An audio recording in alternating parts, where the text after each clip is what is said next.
Good morning, people. Mr. B here. It is the 9th of February, Friday.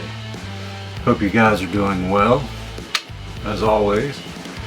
Today I want to talk about the tales from the dark side of addiction and dependency. I don't know what in the world's going on with this whole fentanyl thing. I mean, it's absolutely gotten out of control I've just kind of watched it, develop into this terrible opioid epidemic. I mean, maybe it's slowing down a little bit, maybe people are finally getting the message. I mean, I don't know. It's like, is China trying to kill us off slowly, one by one? Is that their plan? Get this stuff to Mexico or whatever, and then they get it to the dealers and all that. Who the hell knows? Where in the history, in the business world, has the business model been to kill your customer? It's just absolutely stupid. Unless you want, and now they're putting the stuff in everything. Crack, methamphetamine, even marijuana. They're slipping fentanyl into it, and people are dying left and right. And I know I get what they're doing. It's like they want to slide a little bit in there because the person gets addicted. Now the customer's coming back, but they're risking killing them.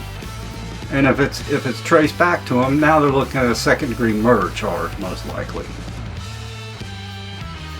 Stupid. And I guess there's some funny tales I've got. Actually, one of them, the guy told me about it. He was in rehab with this fellow that came in, and he was in a wheelchair. Like he had one of his legs amputated, so he had a prosthesis. Well, this guy goes into the treatment center, and I hear that, I don't like, please don't think that, people are known by the company they keep. I mean, I kind of rotate in all different social circles. I know people from all walks of life. But being an alcoholic, of course, I'm going to hear, stories being told. This guy comes into the facility, and people start talking about these yellow Xanaxes that are in there. And then it's like, well, where are they coming from? And people were starting to do them in their room and all this other stuff. I mean, why do you go to rehab if you're gonna use? You big dummy. So this guy comes in, and it gets traced back to him. Somehow the medical director, the doctor, finds out that this guy has been, I don't know if he was selling them for something, or I don't know what he was doing, but he had snuck them inside of his prosthesis, and he had something like 400 2 milligram Xanax bars inside of that prosthesis. And when they checked him to go inside the facility, they never looked. I mean, it was kind of clever on his part, I guess. It was stupid in the end. Because he goes in there, and he's got this stuff in there, and he's giving it out. I don't know what he was doing. Well, people were getting them. Somehow it got back to the medical director that he was the one. So I had heard that the doctor went up to him and said, all right, give me the drugs. And the guy's like, what are you talking about? And he finally just broke down and like pulled a handicap card, or I hate to use that word, but he told the doctor, you're just picking on me.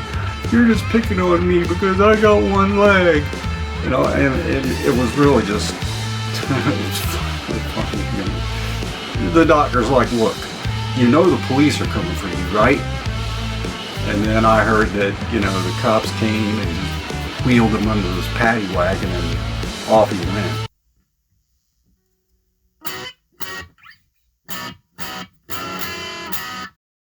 Hearing like Keith Richards, like how in the world is that man still alive? Being And he's one of those rare examples of people that, I mean, came out the other side, but there were times he was addicted to heroin. Definitely, he's got an addictive problem. I mean, he recently, I don't know, maybe 2 years ago, quit smoking cigarettes. And I mean, he had been smoking and drinking and using all kinds of drugs, and he's still alive. I mean, he'll probably outlive the cockroaches or a nuclear explosion. He'll still be here.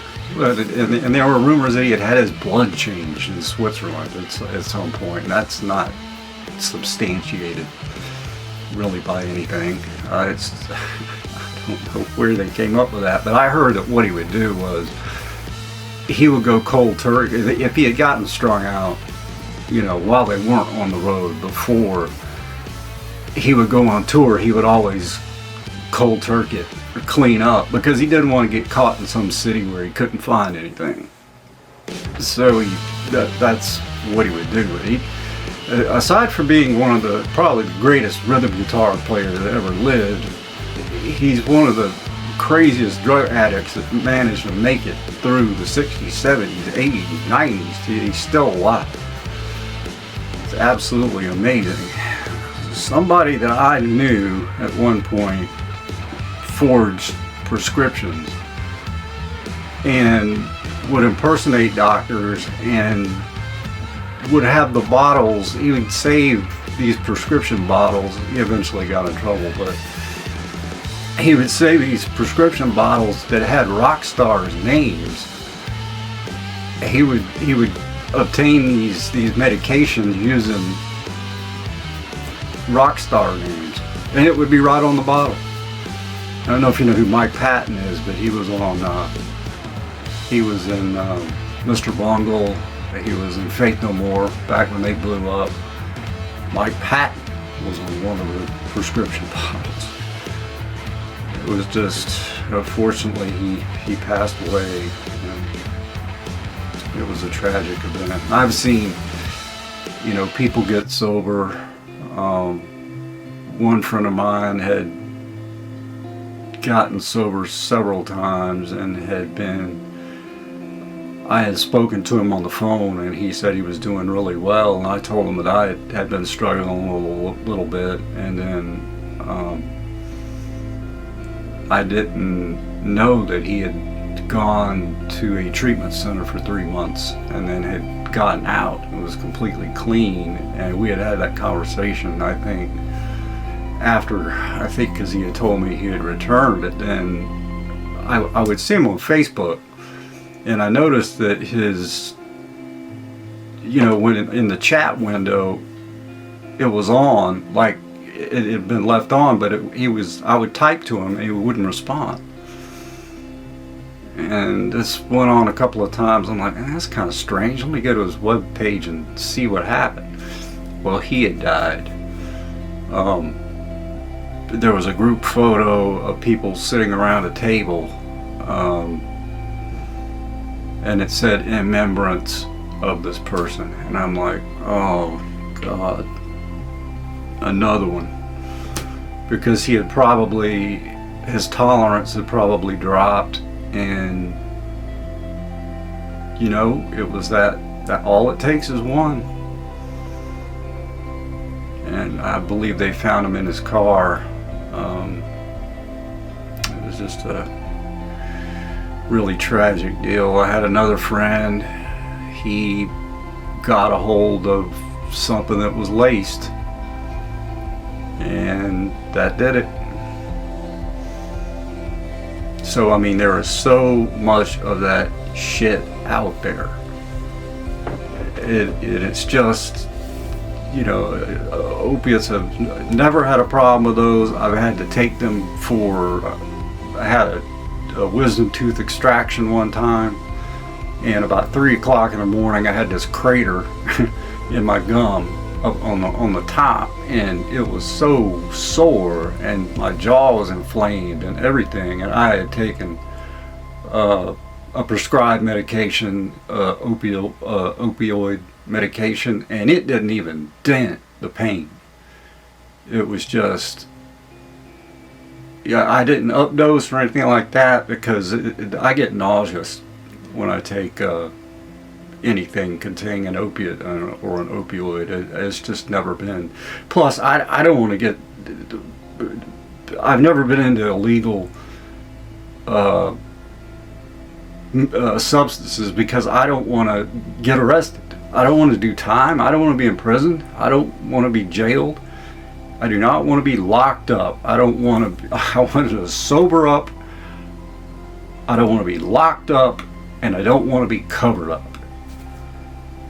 So that is, thankfully, that was never one of my drugs of choices.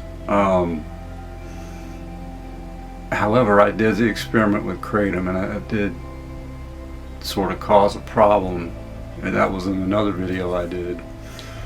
And there's sort of controversy about kratom, and that it'll probably become illegal at some point. It's already illegal in 6 states.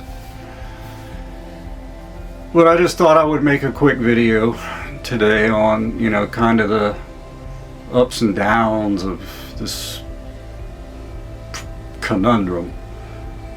But I really wish these people would wise up that are fooling around with fentanyl. Hearing a girl talk about, well, I carry Narcan in my purse just in case I'm partying and somebody needs to revive me. I mean, that's just the definition of insanity.